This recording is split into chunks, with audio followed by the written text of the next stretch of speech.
Kamusta, my name is Jillian Francisco, and for my cultural presentation, I will be talking about an eating practice popular in the Philippines, the Boodle Fight or Kamayan Feast. As a Filipino-American myself, I have had the pleasure of practicing this many times at family gatherings and special occasions and want to share with you its origin and how it has influenced Philippine tradition. Before we get started, let's briefly talk about background information of the Philippines. It is officially known as the Republic of Philippines, which is an archipelagic country in Southeast Asia. It is bordered by the South China Sea to the west, the Philippine Sea to the east, and the Celebes Sea to the south. It consists of over 7,600 islands, with three main geographical divisions being Luzon, Visayas, and Mindanao. Manila is the capital of the Philippines on the island of Luzon, and it's the country's second most populous city after Quezon City. The Philippines experienced Spanish colonization from 1565 through 1898. Over the course of 333 years of Spanish rule, the Philippines' culture would be influenced as Roman Catholic religion would be popularly adopted, along with other language, cuisine, architecture, and social structure impacts. After Spain had been defeated in the Spanish-American War in 1898, the Philippines was surrendered to the United States.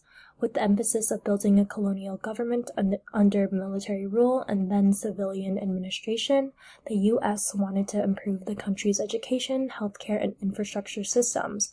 However, with greater outside control, the Philippine people gained a greater desire for self-governance and independence, thus sparking actions that led to the Philippine-American War, which lasted from 1899 to 1902. However, it wasn't until July 4th of 1946 when the Philippines officially gained independence from the United States. The Philippines is made up of many ethnically diverse people, but are collectively called Filipinos. Because of this diversity and the thousands of islands, there are various native languages and dialects in the Philippines, but Tagalog is the most widespread. A great fact is that the Philippines is considered the second most proficient Asian country that speaks English. This is because, besides Tagalog, English is an official language used as a medium of instruction for many subjects in the Philippine education system. So if you ever find yourself lost in the Philippines, it is likely you will get great help with hospitality. And in order for us to understand what a Boodle Fight is, we have to understand the concept of Kamayan. In Tagalog, kamay means hand and Kamayan means by hand. This essentially is a traditional Filipino style of eating. No utensils are used during a Kamayan because their hand is your main tool. First, you want to make sure that you sanitize and wash your hands before eating. Next, cup a portion of food in one hand by using your fingers to pinch and grab the desired amount.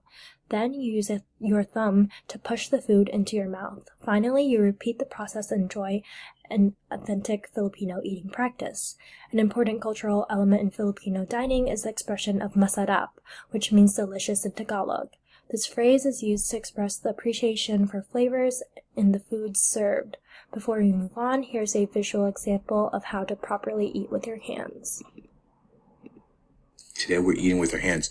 So you take our right hand, so like this, you scoop it, and then you use your thumb to go like this and go like this. Kamayan Feasts represent a familial Filipino eating tradition that dates back to pre-colonial times. It symbolizes intimate and personal appreciation and connection to food. It is meant to create meaningful bonds between participants and their meals, as a Kamayan Feast functions as an act of sharing with loved ones, fostering a deep sense of community and togetherness among family members and friends. Over time, the Kamayan Feast has evolved into a celebratory dining experience that is typically held during special occasions. These festive gatherings emphasize the values of joy, gratitude, and strengthening bonds through communal eating. Shown is a personal photo of me and my relatives in the Philippines engaging in a Kamayan Feast for my cousin's birthday. Moving on, a Boodle Fight is a communal feast that originated from Philippine military cadets who practiced this during their American colonial rule period. The term boodle refers to the food itself, while fight describes the competitive nature of the feast as participants engage in a spirited eating experience together. The military dining tradition symbolizes unity, brotherhood, and equality among Philippine service members, and regardless of their military rank or status within the organization. Everyone stands shoulder to shoulder, eating the same food with their bare hands while being together as equals. It is sometimes considered a fun eating contest among military personnel and helps strengthen their bonds. Kamayan Feasts and Boodle Fights are often used synonymously, and while they do share the same eating acts and setup, their purpose, origin, settings are quite different. Kamayan Feasts are typically reserved for special occasions like birthdays, weddings, anniversaries, and other festive holidays to create a more intimate and curated dining experience. These traditional feasts are perfect for family gatherings, get-togethers, as they focus on celebrating with loved ones, and additionally, Kamayan Feasts serve as cultural celebrations that are ideal for showcasing Filipino heritage and Philippine culinary traditions and delicacies. In contrast, Boodle Fights are designed for larger gatherings and commonly used for company team building events, and community gatherings, and casual dining with family reunions. These communal dining experiences are well suited for outdoor events like picnics and beach parties, where there is a large shared feast that can be enjoyed by many participants. Boodle Fights celebrations are specifically suitable for events that emphasize fun, camaraderie, and shared experiences. Despite their differences, Kamayan Feasts and Boodle Fights are typically prepared the same way. First, banana leaves are placed on top of long tables. They are used because they are a natural, eco-friendly, and culturally significant way to serve food. These leaves provide a large surface area to hold a variety of dishes and supports communal dining. It is easy to clean up and dispose after the meal. Banana leaves provide a great visual appeal as its vibrant green color complements the colorful array of food being served, and the leaves also provide a subtle earthy flavor to the food, which enhances the overall dining experience.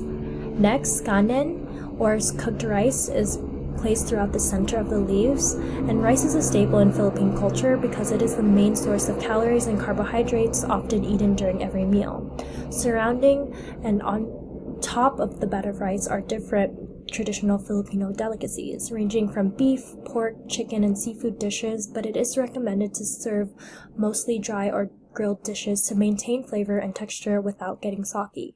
Besides meat delicacies, different vegetables and fruits like mangoes, pineapples, watermelons, and bananas are often laid out to support a balanced meal. However, Boodle Fights and Kamayan Feast can be prepared using any dishes, but you want to make sure it incorporates a great blend of sweet, savory, sour, and spicy flavors that can be enjoyed by diverse palates within your community. Here's a short video preparation example.